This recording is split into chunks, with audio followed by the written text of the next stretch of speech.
ఆంధ్రప్రదేశ్ అసెంబ్లీలో తమొక్కళ్ళమే ప్రతిపక్షంగా ఉన్నాం కాబట్టి అటు తెలుగుదేశం జనసేన బీజేపీ కలిసి పోటీ చేసినాయి. అదే సందర్భంలో తమకి 40% ఓట్లు వచ్చి 11 సీట్లు వచ్చినటువంటి వైఎస్ఆర్ కాంగ్రెస్ పార్టీ ప్రతిపక్ష హోదా అడిగింది. ఇంకెవరూ లేరు కాబట్టి అన్నది ఒక ఎత్తు. రాజ్యాంగంలో ఎక్కడా రాయలేదు, నిబంధనలు ఎక్కడా రాయలేదు ప్రతిపక్ష హోదా అంటే ఇట్లా అన్నట్టు. దానికి అందరూ ఆన్సర్ చేసుకొచ్చారు. తెలుగుదేశం వాళ్ళు నువ్వే చెప్పావు కదా, ఒక 5గురిని కనుక నేను ఇటుకి తీసుకొస్తే డోర్లు తెరిస్తే టీడీపీ వాళ్ళందరూ నాతో టచ్లో ఎంతమంది ఉన్నారో నీకు తెలియదు, వస్తే కనుక నీకు ప్రతిపక్ష హోదా కూడా రాదు అంటూ ఆనాడు చంద్రబాబుని వెటకారం చేసినటువంటి అంశాన్ని గుర్తు చేస్తూ 10% సీట్లు అన్నటువంటి పాయింట్ ఆనాడు నువ్వే చెప్పి మళ్ళీ ఇప్పుడు లేదంటే ఎట్లా అని నిలదీస్తున్నారు.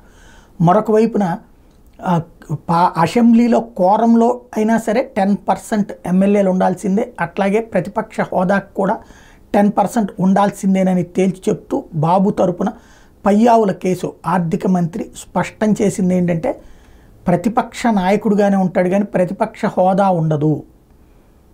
అంటే అర్థం సభాపక్ష నాయకుడు వైఎస్ఆర్ కాంగ్రెస్ పార్టీ పక్ష నాయకుడిగా ఉంటాడు తప్పించి ప్రతిపక్ష హోదా ఉండదు.